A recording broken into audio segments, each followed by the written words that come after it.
नमः संस्कृताय। आप लोग देखिए, ये पाठ योजना संख्या 12 है। इतिहास विषय बीएड थर्ड सेमेस्टर का है। लोधी वंश पे प्रस्तावना प्रश्न किस तरीके से निकालते हैं।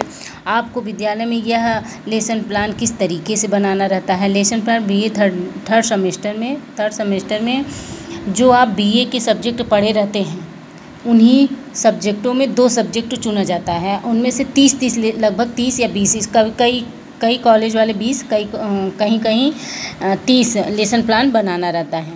तो 30 लेसन प्लान हम हिस्ट्री और संस्कृत, इतिहास और संस्कृत विषय का बनाए हुए हैं। आप लोग देखिए, अगर आप लोगों के उपयोगी हो तो प्लीज़ लाइक सब्सक्राइब करिएगा। देखिए, और हम इसको हम बना चुके हैं। देख लीजिए किस तरीके से ये 12वां है, लोधी वंश पे है। आप लोग जो जिस विद्यालय में पढ़ाने जाएंगे वहाँ पर उस विद्यालय का नाम लिखेंगे। और इसका सामान्य उद्देश्य देखिए, सामान्य उद्देश्य लगभग एक ही जैसा रहता है, ज्ञानात्मक। और ये विशिष्ट उद्देश्य में 3 हेडिंग डालकर थोड़ी सी जो टॉपिक लिख रहे हैं उस टॉपिक के बारे में आप बताएंगे। फिर उसके बाद यहाँ पर सहायक सामग्री जो चीज़ें यूज कर रहे हैं पढ़ाने में, वहाँ पर वही चीज़ों को उन्हीं वस्तुओं को लिखेंगे आप। फिर उसके बाद यहाँ पर देखिए 4 कॉलम बनाया जाएगा। प्रस्तावना प्रश्न किस तरीके से निकाला गया है, इस पर ध्यान दीजिए।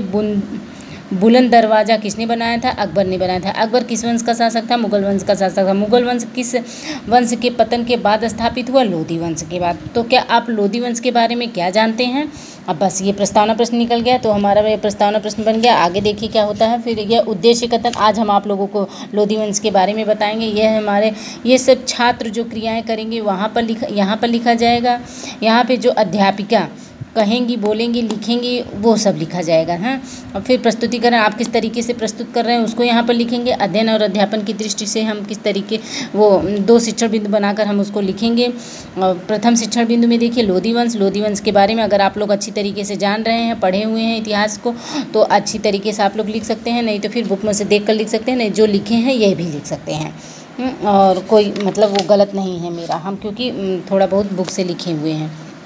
फिर उसके बाद यहाँ पर लिखेंगे जो विधि का प्रयोग करेंगे वो विधि लिखेंगे। द्वितीय यहाँ पर क्वेश्चन पूछेंगे, जो प्रथम शिक्षण बिंदु में पढ़ाए हैं उसी से रिलेटिव यहाँ पर क्वेश्चन पूछेंगे। फिर द्वितीय शिक्षण बिंदु में भी देखिए इस तरीके से आप लोग लिखेंगे। फिर उसके बाद यहाँ पर बोधात्मक प्रश्न करेंगे, विकासात्मक प्रश्न करेंगे। हम एक दो क्वेश्चन किए हैं, आप 2-3 क्वेश्चन कर सकते हैं। फिर श्यामपट कार्य में लोधी वंश के बारे में थोड़ी बहुत जो मुख्य बातें लिखे लगे आपको पेपर में आने की संभावनाएँ हों बच्चों को पढ़ाते समय विद्यार्थियों को, वो सब लिख डालिए। फिर उसके बाद यहाँ निरीक्षण करिए। निरीक्षण करने के लिए आप छात्रों के पास जाकर उनकी कॉपी को उठाकर देखिए और फिर उसमें जो भी सही गलत या अच्छा किए हो तो उनको दीजिए वेरी गुड या कुछ भी बोलिए, और अगर जो भी कुछ गलत हो तो उसको भी बताइए।